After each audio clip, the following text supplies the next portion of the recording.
Hello friends, welcome to my YouTube channel next level ranker. आज मैं आप लोगों को क्लास 9 के मैथ्स चैप्टर 6 के एक्सरसाइज 6.2 को बताने जा रहा हूँ। तो चलिए अब स्टार्ट करते हैं।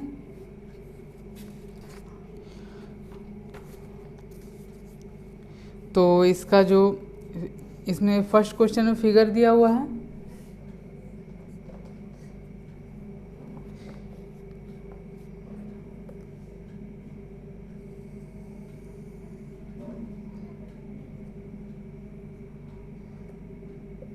लाइन, ये लाइन ए बी दिया हुआ है और एक दूसरा लाइन दिया हुआ है जो सी डी।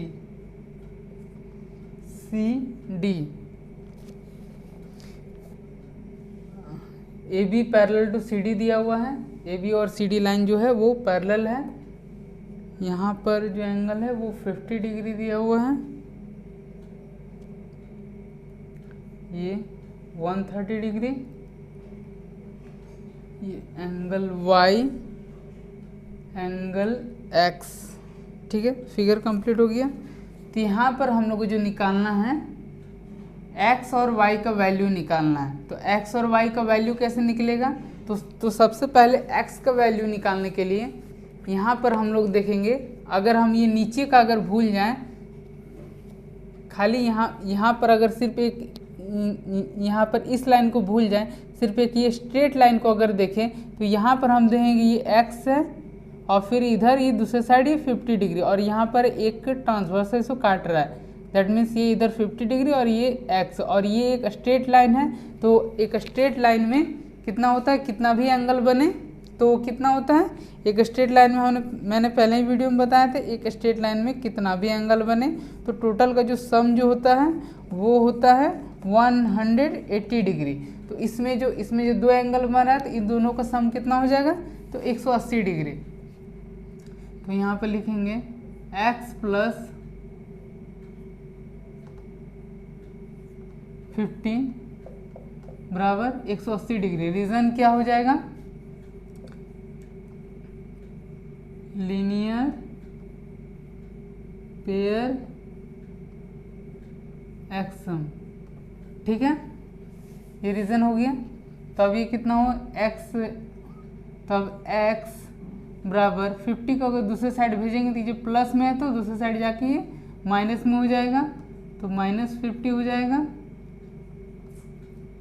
तो कितना हो जाएगा 130 डिग्री, यानी x का जो वैल्यू आएगा वो आएगा 130 डिग्री।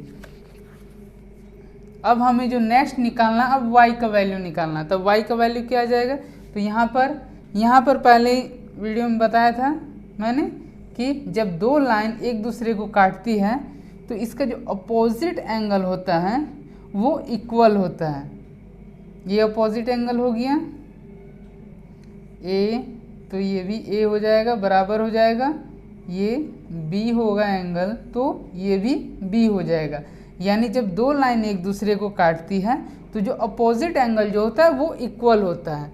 दैट मीन्स यहाँ अगर 130 डिग्री है तो y कितना हो जाएगा, y बराबर 130 डिग्री। क्यों होगा, क्योंकि वर्टिकली अपोजिट एंगल, कली अपोजिट एंगल। ठीक है,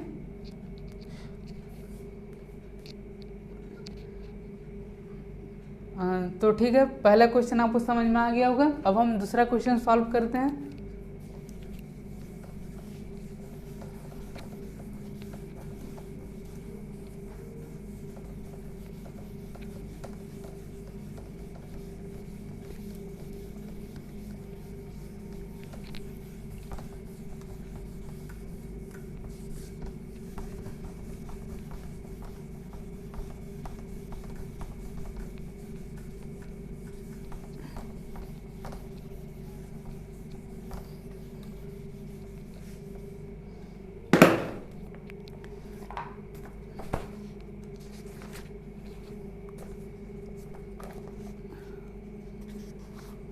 अब दूसरा क्वेश्चन सॉल्व करते हैं। तो देखिए, A B parallel to C D parallel to, यहाँ पर दिया हुआ है A B parallel C D और फिर दिया हुआ C D parallel E F, यानी तीन लाइन जो है वो आपस में पैरेलल है। एक लाइन, ये दूसरा लाइन ले लेते हैं और ये तीसरा लाइन। तो यहाँ जो तीन लाइन जो है वो आपस में पैरेलल है, इसका नाम क्या है? ए बी, दूसरा में सी डी और तीसरा में ई एफ। यहाँ जो दिया हुआ वो तीन लाइन पैरेलल है और उसे एक ट्रांसवर्सल काटती है, एक ट्रांसवर्सल काट रही है। तो यहाँ दिया हुआ x, यहाँ दिया हुआ है y और यहाँ दिया हुआ है z। तो यहाँ अब और दिया हुआ है y और z का जो रेशियो है वो y, क्या दिया हुआ है, y/z इक्वल टू 3:7 दिया हुआ है, एक गिवन इतना दिया हुआ है। तो यहाँ पर फाइंड x का वैल्यू निकालना है, ठीक है, x का वैल्यू निकालना है। तो y और z का जो दिया हुआ रेशियो वो 3:7 है। तो अब इसे कैसे सॉल्व करेंगे? तो यहाँ पर देखेंगे ये y है तो ये भी y हो जाएगा। क्यों होगा? क्योंकि ये वर्टिकली अपोजिट एंगल, ठीक है।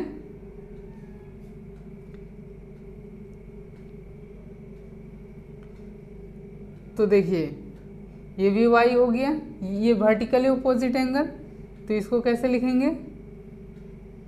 और फिर अब यहाँ आप देखते हैं y प्लस जेड बराबर कितना हो जाएगा?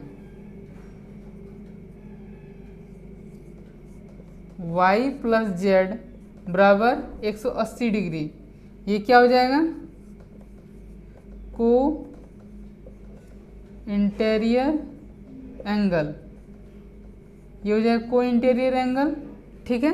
y प्लस जेड 180 डिग्री होता है और y और z का जो रेशियो दिया हुआ वो 3:7 है, यानी y जो है 3 हिस्सा है, ये है 7 हिस्सा है और दोनों मिलके जो टोटल एंगल बन रहा है, ठीक है। तो जब भी रेशियो में होता है तो इसको कैसे लिखते हैं? 3x plus 7x is equal to 180 degree, ठीक है।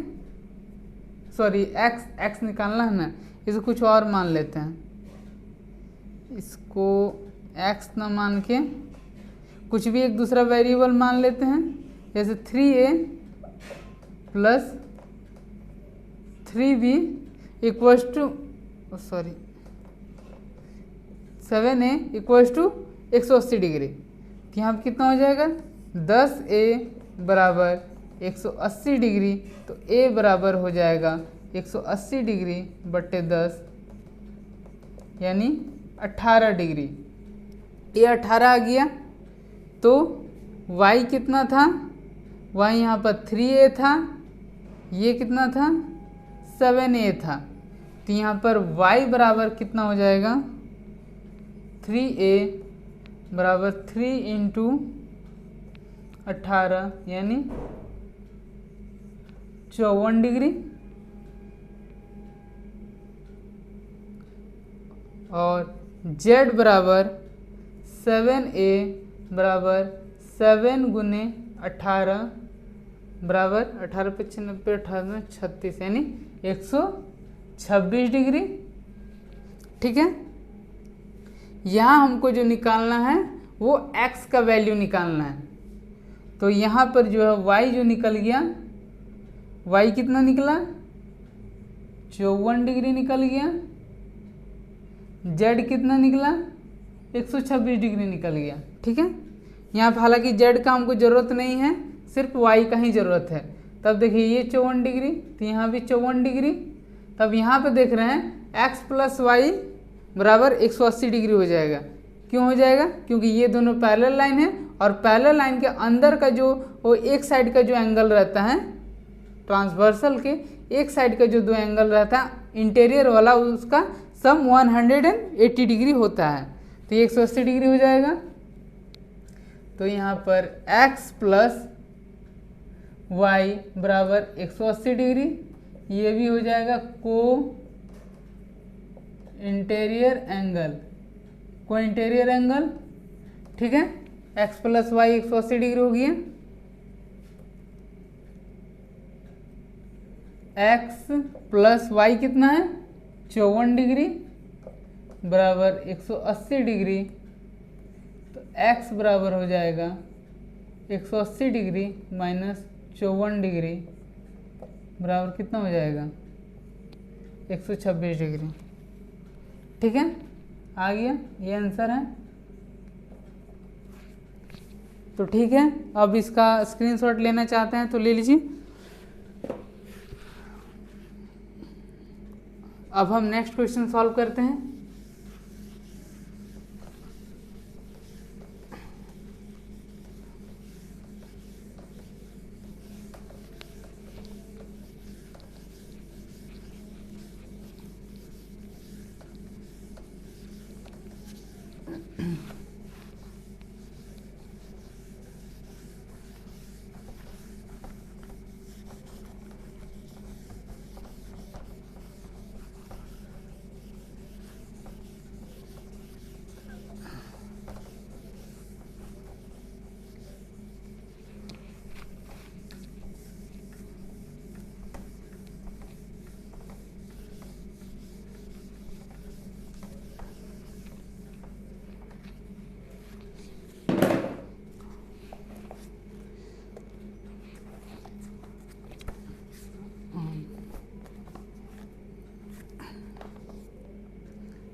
हाँ, तो अब क्वेश्चन नंबर 3 सॉल्व करते हैं।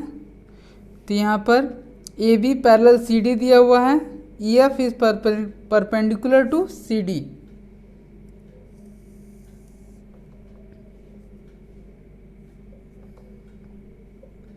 ए बी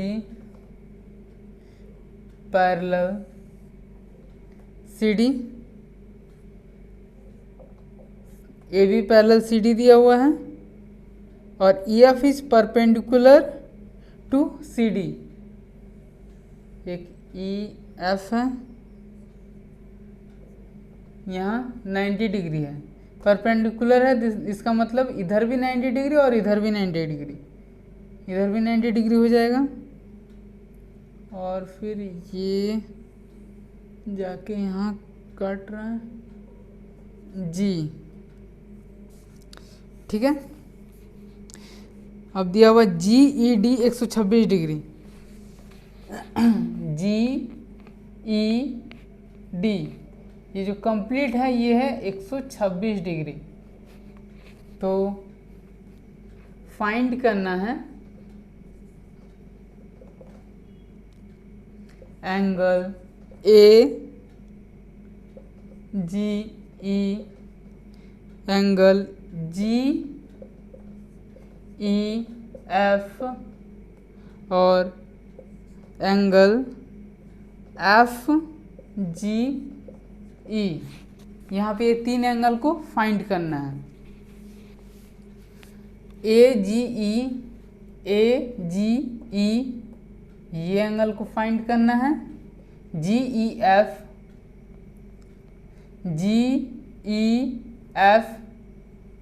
ये एंगल को फाइंड करना है और एफ जी ई और ये एंगल को फाइंड करना है। तो यहाँ पे हमें क्वेश्चन नंबर 3 में 3 एंगल को फाइंड करना है। तो अब कैसे फाइंड करेंगे? सबसे पहले एंगल, इस एंगल को निकालते हैं। ये क्या है? जी ई एफ है ना, हाँ जी ई एफ। तो जी एफ के लिए ये जो टोटल है वो 126 डिग्री है, ठीक है। ये टोटल 126 डिग्री है और यहाँ पर ये परपेंडिकुलर है, दैट मीन्स ये यहाँ तक जो हो रहा है ये 90 डिग्री, यानी ये यहाँ तक जो बन रहा है वो 90 डिग्री है और टोटल 126 डिग्री है। तो क्या लिखेंगे? एंगल GEF बराबर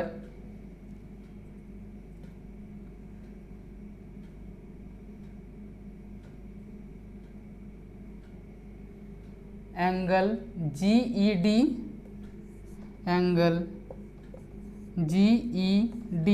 माइनस एंगल FED से क्या नाम दिया हो परपेंडिकुलर का? यहाँ कुछ नाम नहीं दिया हुआ है तो DEF ले लेते हैं ये परपेंडिकुलर को, तो एंगल DEF, ठीक है। तो यहाँ पे ये दोनों ले लिए, तो एंगल GED, तो एंगल GED ये पूरी जो होगी 126 डिग्री, उसमें से एंगल DEF यानी इतना को घटा दें तो ये बच जाएगा। तो एंगल GED दिया हुआ है 126 degree minus angle DEF, angle DEF कितना है 90 डिग्री। क्यों 90 डिग्री है? तो क्योंकि रीज़न क्या हुआ बुक से देख लेते हैं। तो EF परपेंडिकुलर टू CD क्यों है? तो EF is perpendicular to CD, CD में परपेंडिकुलर है EF इसीलिए 90 डिग्री है। तो अब कितना बचेगा 100 और 12 यानी ये 36 डिग्री आ जाएगा। ये एंगल हमारा कितना फाइंड हुआ 36 डिग्री, ठीक है। तो अब ये 36 डिग्री हो गया, तो अब हम ये एंगल और ये एंगल निकालते हैं। तो AGE निकालते हैं, ठीक है। AGE, हाँ तो देखिए यहाँ पर ये 126 डिग्री हो गया, ठीक है। अब हम यहाँ पर देखते हैं, यहाँ पर ये कंप्लीट है, यहाँ पर लाइन AB और लाइन CD जो है पैरेलल है। तो पहले ही हमने बताया था जब दो लाइन पैरेलल होते हैं और एक ट्रांसवर्सल यदि एक ट्रांसवर्सल अगर जाते हैं तो ये एंगल और ये एंगल का सम जो होगा ये 180 डिग्री और ये एंगल और ये एंगल का जो सम होगा वो 180 डिग्री होगा, ठीक है। तो सेम अब यहाँ पर भी देखते हैं, ये दोनों लाइन पैरेलल है, ये यहाँ से पूरा एंगल, ठीक है, ये कंप्लीट बन रहा है और ये एंगल। तो यहाँ पर ये दो पैरेलल लाइन के बीच एक जब ट्रांसवर्सल काट रहा है तो यहाँ पर ये एंगल जो बन रहा है यहाँ का और ये यहाँ का पूरा एंगल, यहाँ पर ये यहाँ पे ये जो दोनों एंगल बना है तो ये इंटीरियर का एंगल है। तो इंटीरियर का एंगल का सम कितना होगा 180 डिग्री होगा, ठीक है, वो हमने पहले ही पढ़ा था। तो यहाँ पर लिखेंगे एंगल,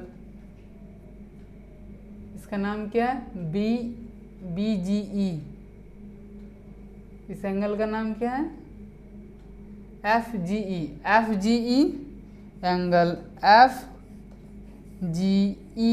प्लस एंगल BED, नहीं ये angle GED sorry, angle GED बराबर 180 डिग्री, ठीक है। ये दोनों का सम जो हो जाएगा वो 180 डिग्री हो जाएगा। तो FGE निकालना है, तो एंगल FGE प्लस GED कितना दिया था गिवन है 126 डिग्री बराबर 180 डिग्री। तो एंगल FGE बराबर 180 डिग्री माइनस 126 डिग्री, 180 में से 126 जाएगा कितना बचेगा, तो ये 54 डिग्री, ठीक है। FGE निकल गया, तो कौन कौन सा एंगल निकला GEF ये एंगल निकल गया, FG ये निकल गया। अब ये एंगल निकालना, अब देखते हैं अब इसको निकालने के लिए। तो यहाँ पर देख रहे हैं, कि एक स्ट्रेट लाइन है और बताए थे जब भी कोई स्ट्रेट लाइन होता है तो उससे कितना भी एंगल बने एक स्ट्रेट लाइन है, इससे कितना भी एंगल बने सारा का सम जो होता है वो 180 डिग्री होता है। तो इसको क्या कहते हैं? Linear pair axiom. तो इसीलिए एंगल, इसका नाम क्या था? F G E, angle F G E plus angle A G E, angle F G E plus angle A G E बराबर 180 degree. Angle F G E plus angle A G E बराबर 180 degree. ठीक है, ये दोनों का सम 180 degree हुआ। क्यों होगा? तो ये हो जाएगा लीनियर पेयर एक्स सम। ठीक है, ये हो जाएगा लीनियर पेयर एक्स सम। रीजन हो गया। तो अब इसमें से हमको क्या किसका एंगल पता है? एंगल एफ जी जो है वो 54 डिग्री है, प्लस ए जी ई निकालना है बराबर 180 डिग्री। तो एंगल ए जी ई बराबर 180 डिग्री माइनस 54 डिग्री कितना हो जाएगा? एंगल ए जी ई बराबर 126 डिग्री। ठीक है।